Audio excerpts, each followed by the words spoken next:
Hello everybody, this is Fernando for the latest Urban Legends video. Alright, let's go ahead and we'll talk about another kooky and crazy urban legend that somehow still exists to this day, or at least still gets passed around to this day. So with regards to this suggestion, it's actually been suggested in the past, and the only reason I've never talked about it is because it's pretty much patently false. There is no truth whatsoever to this urban legend.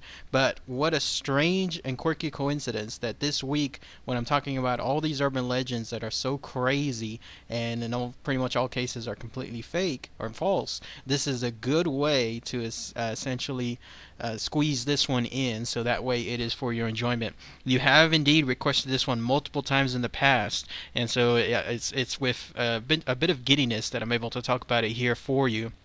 And what this urban legend is called is the Well to Hell. I'm sure you've heard of it. I'm sure you've had other people that know about it as well.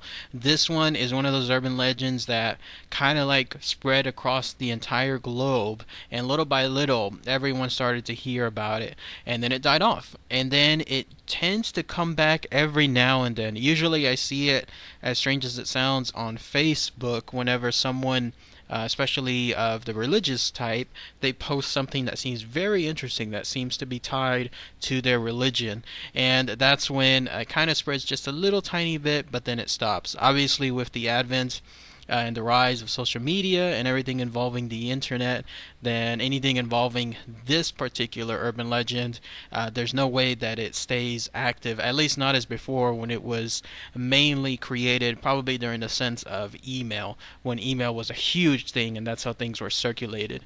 So what is the Well to Hell urban legend? Basically, it's an urban legend that began circulating during the very, very, very early instances of the internet. You have to go back to about the mid 90s or so. And during that time period, this was the dial-up modem age. This was when everyone who had internet did so, but it was a little bit expensive. So it was one of those things where some households had it, others did not, and so those that had it were able to pretty much be on the frontier, and they were the first ones to hear of this. And hearing the excitement of this particular legend, people thought, is it true? Is it not true? And that's when it began to circulate the internet. They would tell others about it, that those people would look up the information, and then that was it. It consists of some pretty fantastical ideas. I mean, this is the kind of stuff where if this were made into, let's say, a movie of some sort, it would be a pretty good movie. If you have the right screenplay, if you have the right acting, the good enough scenes as far as special effects, then this could be a recipe for a good movie.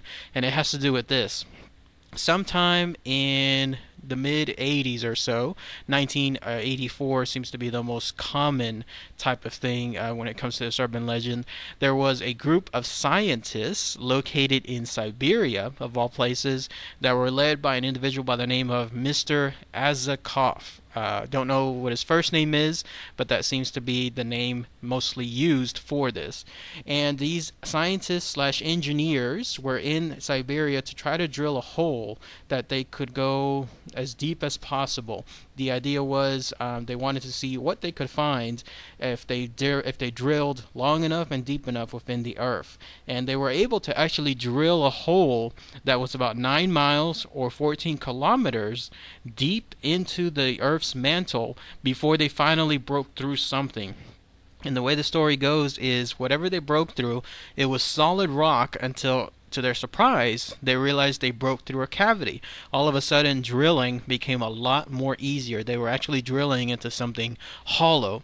So with this discovery, they decided, why not do something extraordinary and attach some kind of microphone. I don't know how a microphone could extend 14 miles or 14 kilometers underneath the earth itself, but they found a way to do so, along with some other type of equipment to measure heat. And so they brought it down. They brought it again 14 kilometers worth of microphone all the way down. And when it reached the bottom of that cavity, that's when they heard, to their utter horror, the most horrible thing they have ever heard.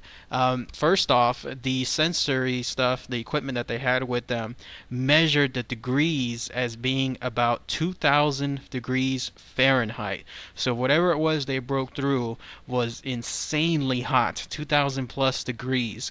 And then their microphones purportedly captured some screams, the most horrible, horrible screams that could ever be heard, is the sounds apparently of billions of screams all combined into one location.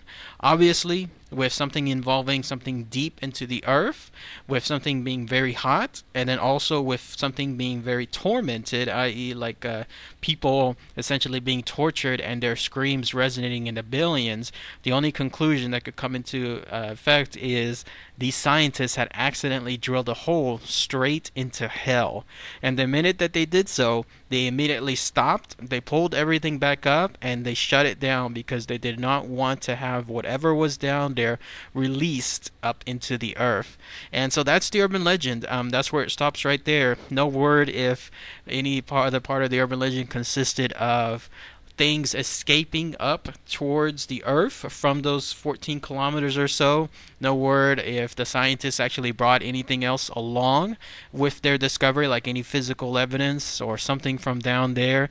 No, it just pretty much stops right there. But as you can see, pretty interesting stuff, no? I mean, if this were indeed some kind of movie, this would actually be a really good hell of a movie, no pun intended. Now, obviously, now that we have history in place, and it's been so many years since that urban legend pretty much went across the world, it's now been plain to see that everything that I just mentioned is false, 100% false. There was no group of scientists or engineers drilling some kind of mysterious hole in Siberia. They did not record anything consisting of billions of tormented souls, nor did they capture anything on their actual sensory equipment recording degrees or temperatures of 2,000 plus.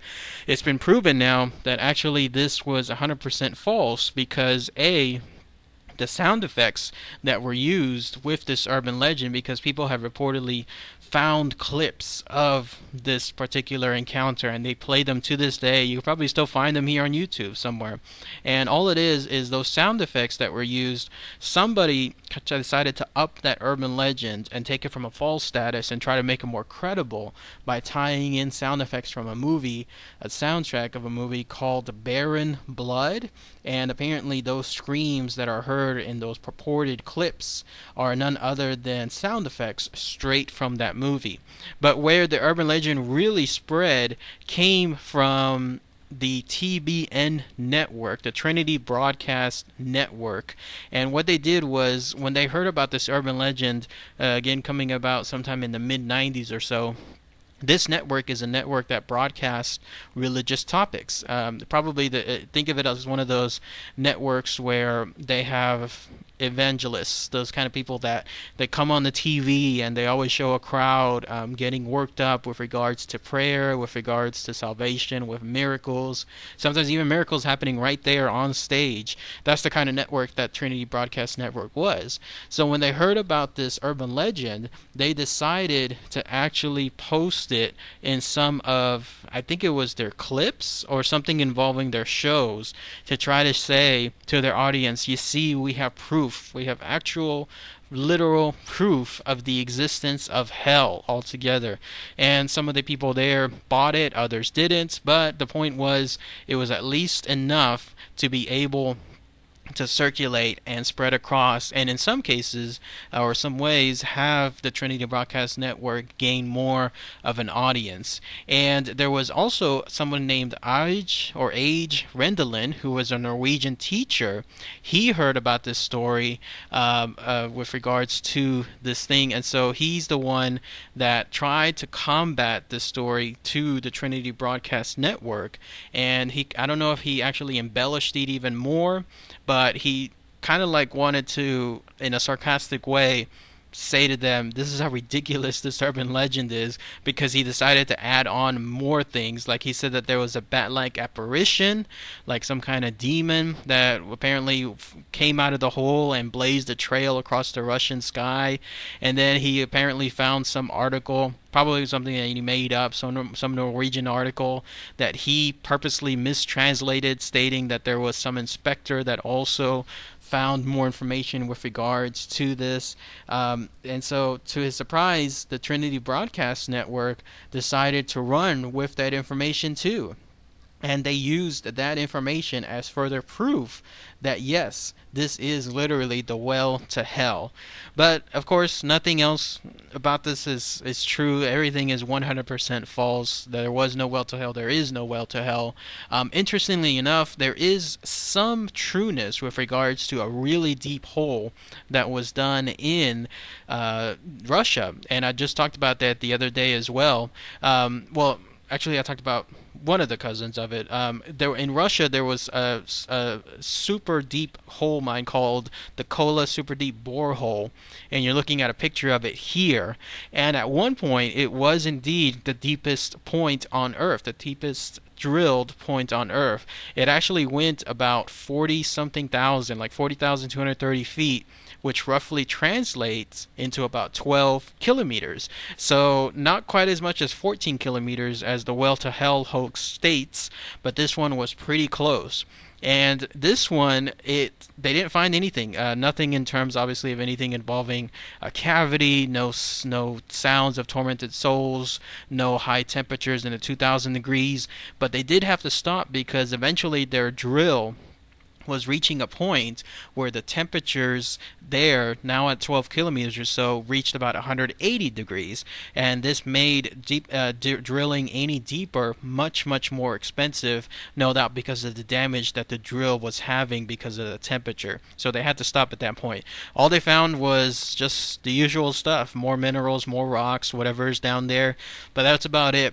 And then the other day I was talking about the world's deepest hole, which is the Sakhalin I believe is what it's called, which I showed a picture of, and you're looking at a picture of here, and it extended yet a little more. Instead, this one went 40,604 feet, and this one too found nothing. So obviously, anything involving this well to hell, again, 100% false, considering we have real proof when it comes to actual holes that were drilled almost as much as the supposed well to hell, and they found nothing at all supernatural, nothing paranormal, nothing at all.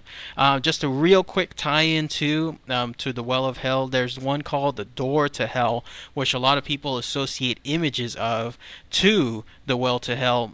This one actually is real in the sense that it's an actual place you can visit, and it looks freaky. It looks very supernatural. This is found at a place called Derwizi, Turkmenistan, I believe that's the name of it. And this location has a natural gas field that was accidentally set ablaze sometime a while back. I think this was in early 1970s or so.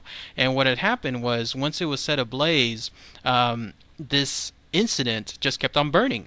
The fire, because of the large amount of gas underneath it, who knows, in some kind of caverns deep underground, this was set ablaze, and it stayed as is since then. It's been burning for that long time. It's been people have tried apparently to burn it out or to cover it altogether, but it was too costly, it was too expensive, it just didn't make sense, and so it's just left as is to this day. And you can visit it. You can see pictures, there are people here visiting it, and it does have like an eerie sight to it. People that get close to it too also smell really strong gas, or I think it's almost some kind of like sulfuric smell as well, because it has to do with the gas that's burning underneath it. But it is continuous. It's been going on for I think almost 40 years now. And so here you have something that definitely ties into the well to hell as well. If anyone has been to this location though, this quote unquote door to hell there in Derweezy, let me know. It'd be great to hear your experience. Post that comment below, because a site like this would definitely be worth visiting if you're near and around that area. So anyways, that is the next urban legend, the well to hell. If anyone has any more information about it, stuff that I haven't talked about that you might find interesting to share, please post those comments below. So alright everybody, thanks again as always. Take care.